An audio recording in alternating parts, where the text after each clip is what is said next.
Hello, my name is Tony. I'm 42 years old. This story started more than a decade ago, but we're continuing it because the main person involved came back with so much audacity that I feel the need to share this incident with all of you. I know that my sister-in-law loves to watch these, so if you're listening to this, I hope you're even more ashamed and embarrassed. Okay, let's start from the very beginning.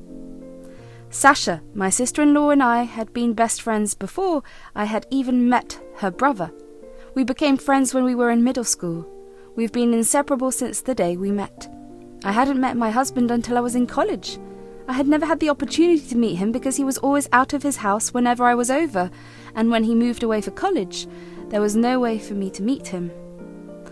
I actually met him by chance. I had seen his face in all the family pictures at Sasha's house, so I knew who he was when I met him for the first time. We met at a bar.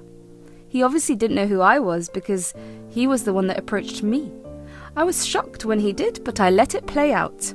I eventually told him at the end of the evening that I was his sister's best friend. He was shocked, but also said that he thought I was too pretty to let go like that. So he continued to pursue me, and eventually after Sasha said it was okay, we started dating. We got married 2 years later and moved in next to Sasha and her husband, Brett. After a year of marriage, Sasha and Brett got pregnant and had my niece, Via. I loved Via to bits. She was the cutest kid with the loveliest smile and laugh. The only issue was that Via suffered from some birth defects that left her a little blind. So for the first 5 years of her life, she struggled to adapt to her surroundings. It was not because she was stupid or because she couldn't grasp things properly. Rather, it was because her parents refused to accept the fact that their daughter was handicapped. They would purposefully put her in situations where she had no experience, and that were potentially deadly because they wanted her to live a normal life.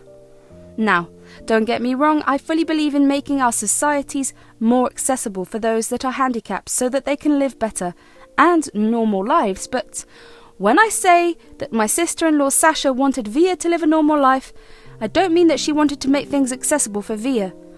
One incident that comes to mind is how this one time we had all gone to a park. People usually came to the park to do a variety of things, from picnics to play dates and even just exercise.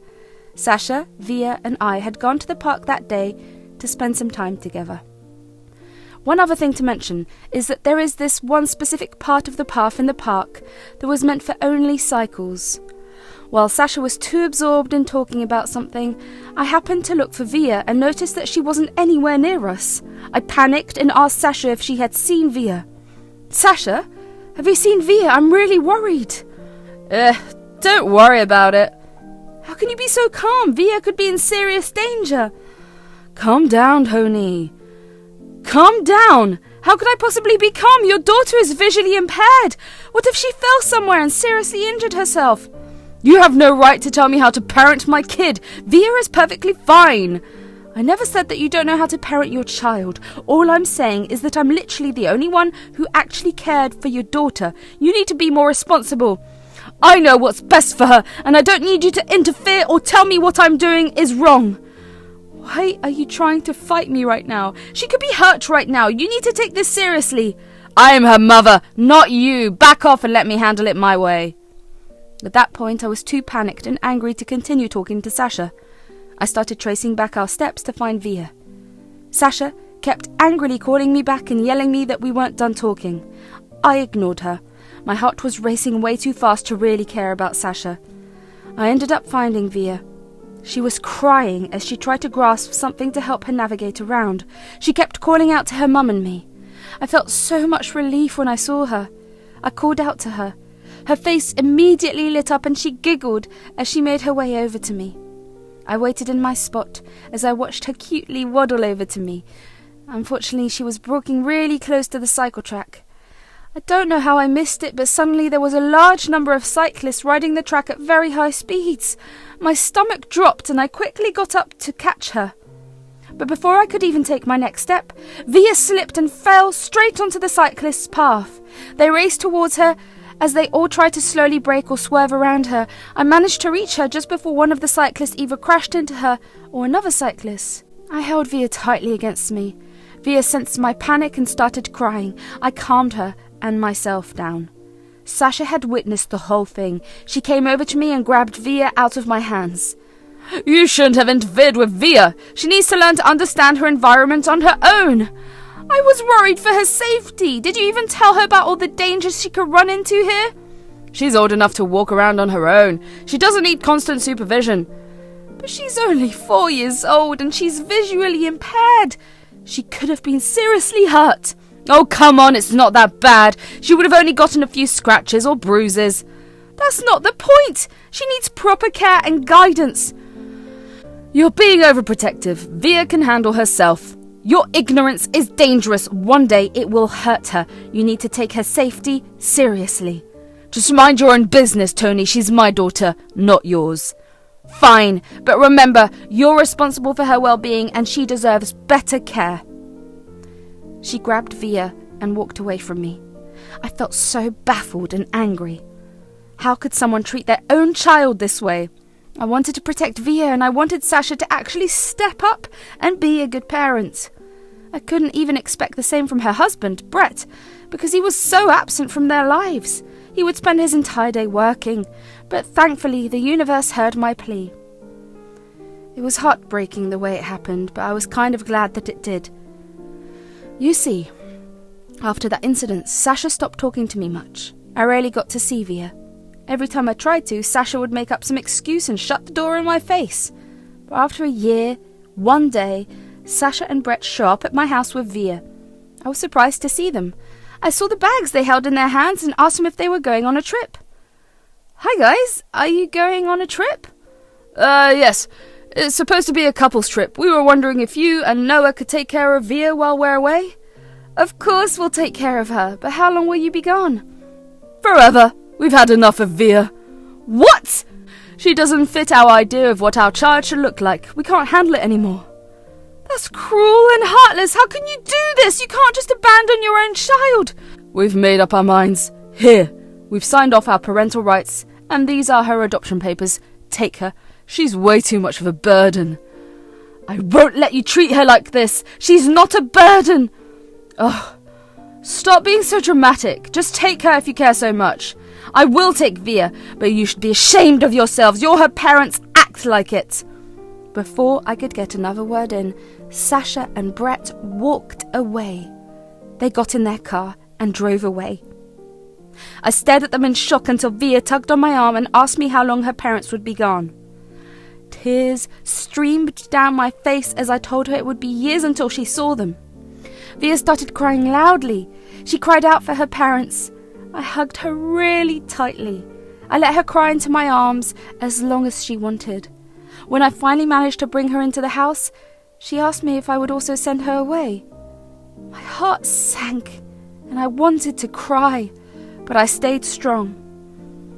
Via, you're going to stay with me and Uncle Noah from now on. Does that mean my mum will come back? I don't know, sweetheart. I can't say for sure. Okay, but you and Uncle Noah are more fun than my parents anyway. Oh, thank you, sweetie. We'll take good care of you and we'll always be here for you. Can we have more game nights and movie nights? Absolutely. We'll all have fun together. Yay! I love you, Aunt Tony. I love you too, Via. Always remember that. That evening I told Noah about how everything had played out. Noah was furious with his sister and brother-in-law. He tried calling them, but his call was always redirected to voicemail. As the days passed, we slowly resigned to our fate. We were both overjoyed to take care of Via. Even though she was heavily neglected, she was still very well behaved. It really was a joy to watch her grow up. Eventually, days turned into months and months into years. Via had grown into a beautiful woman. We had all gotten along so well that we even forgot about Sasha and Brett. Via stopped calling us Aunt Tony and Uncle Noah 6 months into living with us. We were her parents in every aspect, and we loved her as much as we could. She was still mostly blind, but she had gotten a lot better at figuring her way around. When she was 12 years old, her doctor told us that there was a new development in medicine that would enable them to restore Via's vision. We were shocked. We asked him if it was going to be completely restored, and he told us, while we may not get full 100% vision restored, we'll still get at least 85% done. We were overjoyed. That night we sat down with Via as a family. We asked her what she wanted to do about the news she had heard from her doctor that day. Via, sweetie, how do you feel about the news? I'm scared, Mum. I don't want to lose what little sight I have. It's okay. We know that it's scary, but we'll make sure to find the best doctors to help you. Really, Dad? Do you promise it won't make me fully blind? We promise. We'll only choose the best places with the highest success rates. You'll be safe. Okay. I want to do it, but I'm scared. It's natural to feel scared, but we'll be with you every step of the way. I know. I want to see what my real parents look like. I have to say, the fact that the first people Via wanted to see after her surgery were me and Noah made us both tear up. We really were blessed with an absolute angel in our lives. The surgery was scheduled for the next month, so we spent the rest of the days leading to the surgery together. We had fun game nights and movie nights, anything that could distract us from the nervousness about the huge surgery. We took part in it. Finally, the day of the surgery arrived, and it went successfully. It took Via 6 months to fully heal, but Noah and I stood by her every second of the way. It was a time when we got even closer as a family. The next few years passed by blissfully. Via had regained a good portion of her sight. It was adorable to watch her look at so many things with so much fascination. And the best moment had been when she finally got to see Noah and my faces clearly. She began crying and telling us that she loved us. We couldn't help but hug her close and tell her the same back. Since then, she would take a good look at us every day and compliment us. She would say that it was her making up for years of only getting compliments and never being able to give any back. However, one day, our happy little bubble popped. Noah and I had taken the day off. Since Via had her summer vacation going on, she was hanging out with her friends. While Noah and I were busy preparing lunch, we heard a loud banging on the door. The banging was incessant and my heart started pounding. Noah squared up and cautiously approached the door. He opened it just a little bit, and I saw his eyes widen. He quickly shut the door and turned to me with his face pale as a ghost.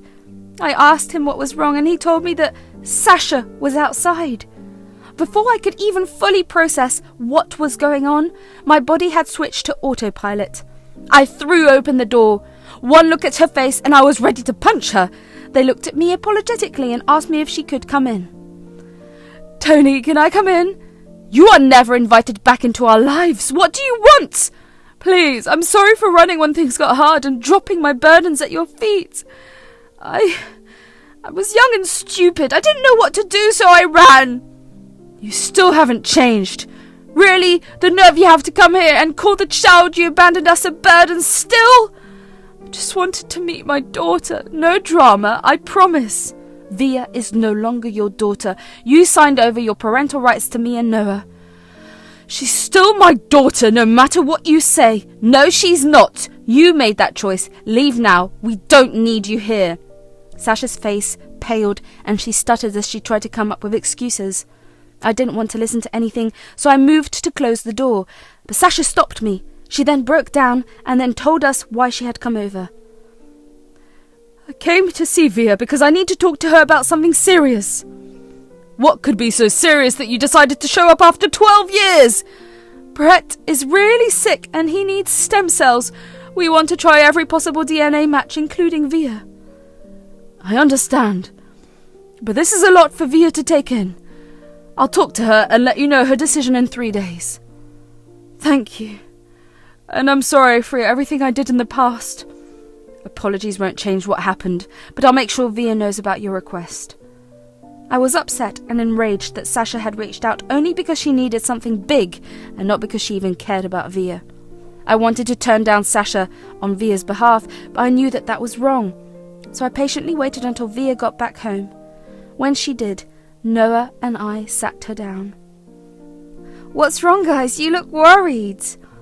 Well, your biological mother, Sasha, visited us today. Why would she come here? What did she want? She wanted to talk to you about something serious. Your biological father, Brett, is sick and needs a stem cell donor. Sasha came to see if you could be a match. Is Brett okay? Should I do it? We don't know his condition for sure, sweetie. It's your decision, and we'll support you no matter what you choose. How long do I have to decide? You have 3 days to think about it. Okay, I'll take some time to think it over. Via then bid us good night and locked herself up in her room. Noah and I were very worried. We ate our dinner in silence and left some dinner at Via's door in case she wanted to eat. That night, as we settled into bed, Noah and I talked about our fears involving the whole situation. I'm really worried about Via. She seems so troubled after hearing about Brett's condition. I know, it's a lot for her to process. I just hope she makes the right decision for herself. Me too, I can't bear to see her go through more pain. We have to be there for her no matter what she decides.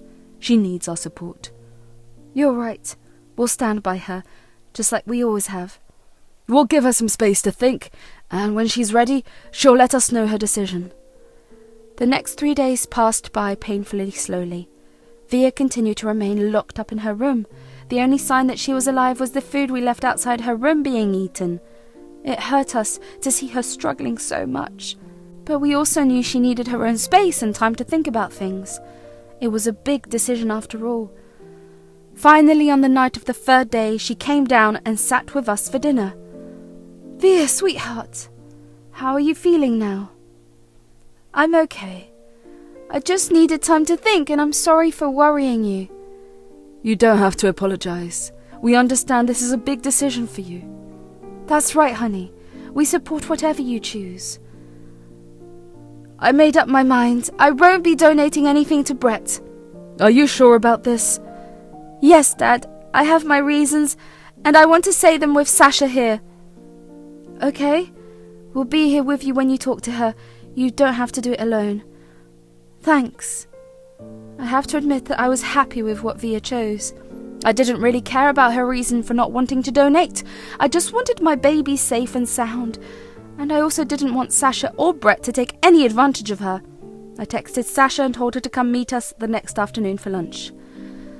The next afternoon, the 4 of us gathered at the dining table for lunch.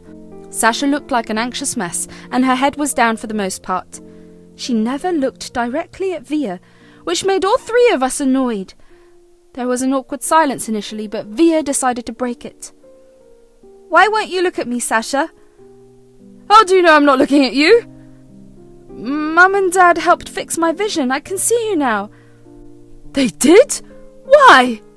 Because we love her and want her to have the best life possible. You don't have to throw it in my face. Do you want to know my decision or not? Yes, I do. What did you decide? I've decided not to donate anything to Brett. Why should I help you after you guys left me? It's your duty as our daughter! No! I'm only Mum and Dad's daughter now. They actually care about me, unlike you. I felt insanely proud of my girl. I loved how she put Sasha in her place and how aware she was of herself. At that moment, I felt a huge surge of pride in the way my daughter had grown. But now, instead of being upset or angry at Via, Sasha turned to me. It's all your fault that Via is making this decision! You poisoned her mind against me! That's not true at all! We never told her anything negative about you. We only supported her and let her make her own choices. Via is old enough to decide for herself, and we'll stand by her no matter what. You're spoiling her! I'll call CPS and get her taken away from you! Stop it! You never cared about me for 12 years! And now you only come back because you need something! You didn't even ask me how I was doing! I'm grateful that I got my sight back because I got to see my biological mother for the first and last time! With that, Via got up from the table and walked into her room. Sasha looked gobsmacked. Noah and I calmly asked her to leave our house. Sasha tried to fight, but we didn't entertain her. Noah squared up to her and scared her away. We gave Via some time to cool down and collect herself after Sasha left. We then cautiously knocked on her door. When she let us in, we had a quick talk with her. Before we could even ask her how she was doing, she smiled big at us and told us not to worry. We knew she didn't want to really talk about it at the moment. So Noah suggested movie nights, and we enthusiastically made our way into the living room to spend the rest of the day binge-watching crappy movies. It's been a year since everything that happened. Via has healed and grown a lot more. We haven't still brought up the incident with Via, but we know that she's okay, and that's all that matters. If there's only one thing I've been saying, if that there's nothing better than loving and raising your child in the right way. And no matter what the consequences, always stand up for yourself.